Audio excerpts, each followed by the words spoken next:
नवी मुंबईचा एक पदाधिकारी सरकारमधला बापानी आईचं शोषण केलं, पोरांनी पोरीचं शोषण केलं. त्या आम्हाला काही भीती नाही. सागर बंगला आमच्या पाठीमागे आहे, त्यामुळे आम्ही कोणाचं काही केलं तरी काय होणार नाही. पुढे काय करणार, बायकोला नेऊन दाखवतील. गेली मला वाटतं की 5 अर्थसंकल्प त्यांनी मांडलेले आहेत.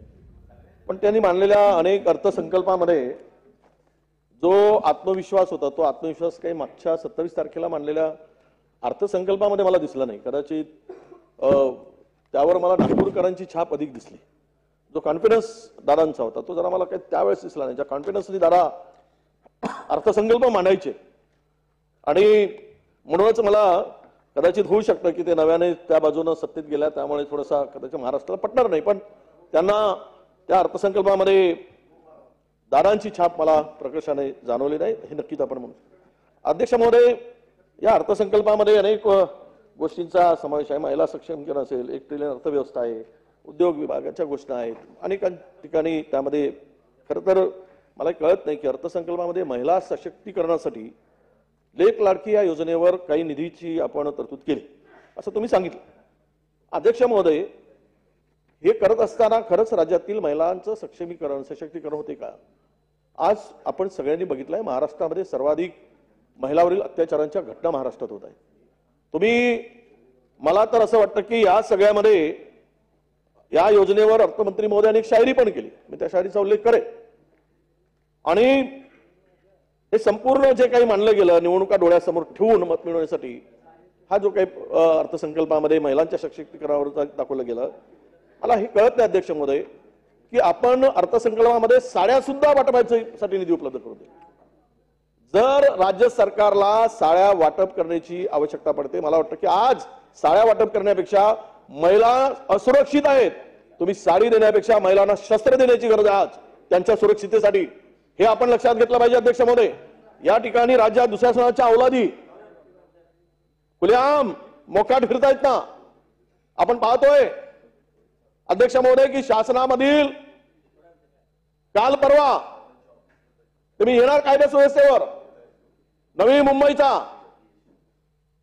एक पदाधिकारी सरकारमधला बापानी आईचं शोषण केलं, पोरांनी पोरीचं शोषण केलं. त्या निराधार महिलेच्या तक्रार दाखल झाली आणि हे खुलेआम चालत आहे. आणि तुम्ही साड्या काय वाटत फिरताय? साड्यांसाठी काय निधी देताय? साडी वाटून काय मतं मिळवण्यासाठीचा गोरखधंदा तुम्ही सुरू केला काय महाराष्ट्रात नव्यानं? हा खरा प्रश्न येतो अध्यक्ष महोदय. म्हणून माझी मागणी या अर्थसंकल्पाच्या माध्यमातून जर सरकारला आमची या कोठ्यावधीची लूट करून साड्या वाटपातून तुम्हाला काही मिळणार नाही, तिजोरीवर डल्ला मारण्याची सरकारची सवय तर जुनीच आहे.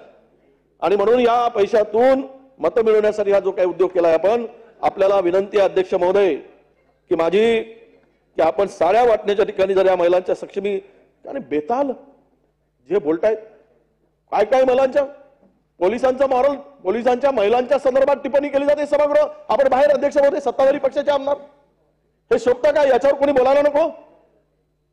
या राज्याचे गृहमंत्री सक्षम गृहमंत्री म्हणून आहेत, सांगतात आम्हाला काही भीती नाही, सागर बंगला आमच्या पाठीमागे आहे, त्यामुळे आम्ही कोणाचं काही केलं तरी काय होणार नाही.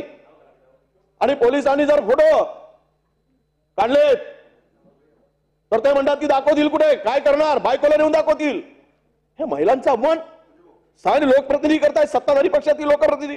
अध्यक्ष म्हणून हे काय चाललं याचाही विचार या निमित्तानं तुम्ही जे सशक्तीकरणासाठी लेक लाडकी योजना आणली त्यापेक्षा महिलांच्या संरक्षणासाठी काय करणार आहात हे जर त्या ठिकाणी दाखवलं असतं तर नक्कीच त्याचा या राज्यातील महिलांना उपयोग झाला असता. अध्यक्ष महोदय, मुख्यमंत्री परवा म्हणाले, उपमुख्यमंत्री, गृहमंत्री की आम्ही कोणाची आई बहीण कोण काढत असेल, विरोधी पक्षाचा देखील सदस्यांचं कोणी आई बहीण काढत असेल तर मी तुमच्या बाजूने मजबूतीने उभं राहील असं गृहमंत्री म्हणाले. अध्यक्ष महोदय, पण सत्ताधारी पक्षातील आमदार आणि सत्ताधारी जर रोज विरोधकांची आई बहीण काढत असतील तर त्याला कोण, त्याच्यावर काय कारवाई आपण करणार? गृहमंत्री महोदय काय कारवाई करतील हा खरा मला प्रश्न आहे अध्यक्ष महोदय. यावर ते बोलतील की नाही हाही खरा प्रश्न आहे अध्यक्ष महोदय. म्हणून त्यांना मला वाटतं की मी म्हणालो की साड्याऐवजी महिलांच्या संरक्षणासाठी सरकारने आता त्यांना शस्त्र देऊन त्यांना शस्त्र त्यांच्या हातात दिलं तरच या राज्यातील महिला आज सुरक्षित राहतील.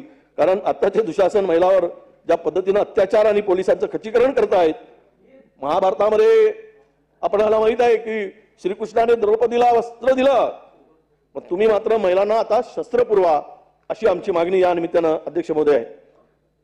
1 ट्रिलियन अर्थव्यवस्थेच्या संदर्भात इथे उल्लेख झाला.